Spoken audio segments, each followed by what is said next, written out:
तो आज मैं आपको एक अनोखी रहस्यमय कहानी सुनाऊंगा। अगर आप चैनल पर नए हैं तो अभी सब्सक्राइब कर ले तथा कहानी पूरा देखें। अंत में एक अनोखा रहस्य छुपा है। धन्यवाद। तो सुनिए। बहुत समय पहले काशी के एक छोटे से गांव में माधव नाम का एक कुम्हार रहता था। माधव जन्म से ही एक हाथ से अपाहिज था।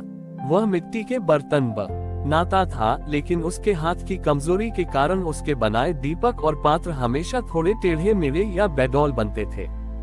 गांव के दूसरे कुम्हार उसका मजाक उड़ाते थे और कहते थे, माधव तेरे ये बदसूरत दीपक महादेव के मंदिर में रखने लायक नहीं है। वहां तो केवल चिकने और सुंदर दीपक ही जलते हैं। माधव बहुत दुखी होता। वह महादेव का परम भक्त था। वह हर साल महाशिवरात्रि के लिए एक विशेष बड़ा दीपक बनाता था, लेकिन हर बार वह थोड़ा टेढ़ा बन जाता।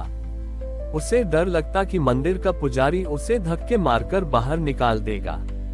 एक बार महाशिवरात्रि पर गांव के समृद्ध लोगों ने मंदिर को हजारों सुंदर और नक्काशीदार दीपकों से सजाया।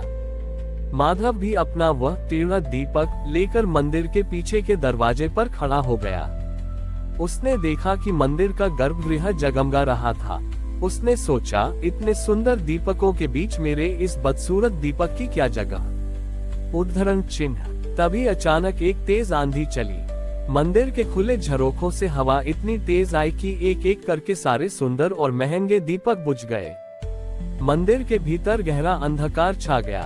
पुजारी और भक्त घबरा गए, क्योंकि मुहूर्त निकला जा रहा था और मंदिर में कोई दीपक नहीं जल रहा था। उसी अंधेरे में माधव रोते हुए मंदिर के कोने में गया और अपना वह टेढ़ा दीपक जलाकर एक पत्थर के पीछे रख दिया, ताकि वह हवा से बच सके। उस दीपक का आकार ऐसा टेढ़ा था कि उसकी बनावट ने प्राकृतिक रूप से हवा को रोकने के लिए एक कवच का काम किया।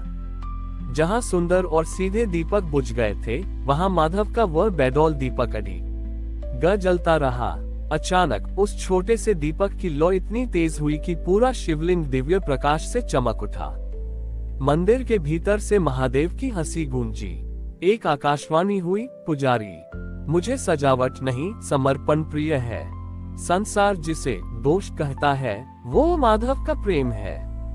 इस टेढ़े दीपक ने आज वह कर दिखाया जो तुम्हारे अहंकार से भरे सुंदर दीपक न कर सके।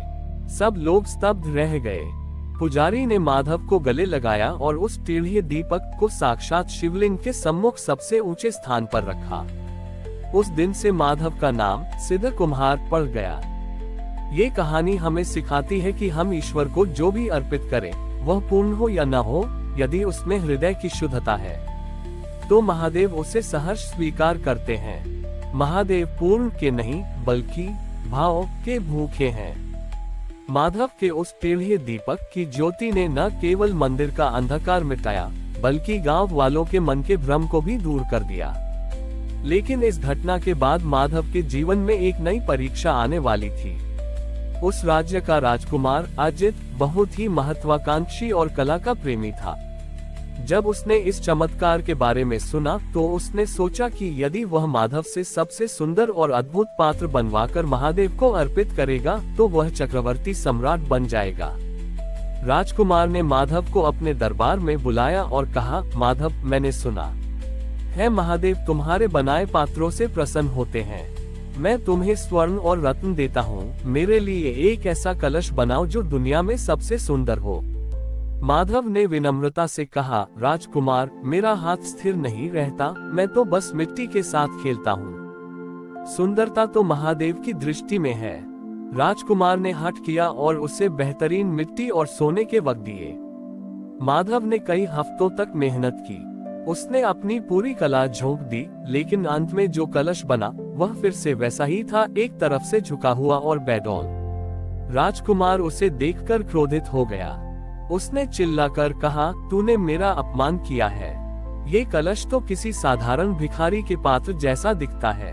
राजकुमार ने उस कलश को जमीन पर पटकने के लिए हाथ उठाया।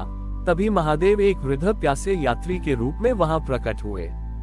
उन्होंने कहा, राजकुमार, क्या तुम इस कलश को फेंकने से पहले इसमें भरा जल मुझे पिला सकते हो?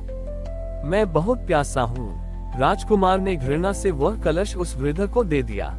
जैसे ही महादेव ने उस कलश से जल पिया, कलश की वह टेढ़ी बनावट यात्री के हाथों में बिल्कुल सही बैठ गई। वह झुकाव ही था जिसने जल को छलकने से बचाया और पीने में सुलभ बनाया। वृद्ध यात्री मुस्कुराए और देखते ही देखते साक्षात शिव के रूप में प्रकट हो गए। महादेव बोले, अजित, तुम पूर्णता को उसकी आकृति शेप में ढूंढ रहे थे, जबकि मैं उसे उसकी उपयोगिता पर्पस में देख रहा था। माधव ने ये कलश अपनी कमजोरी के साथ नहीं, बल्कि अपनी पूरी आत्मा के साथ बनाया था। जो हाथ सेवा में झुकते हैं वे कभी बेडौल नहीं होते।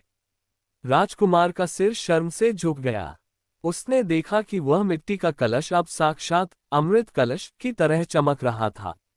महादेव ने माधव के उस अपाहिज हाथ को छुआ और वह हाथ अब पहले से भी अधिक शक्तिशाली हो गया, लेकिन माधव ने फिर भी सुंदर बर्तन बनाना शुरू नहीं किया।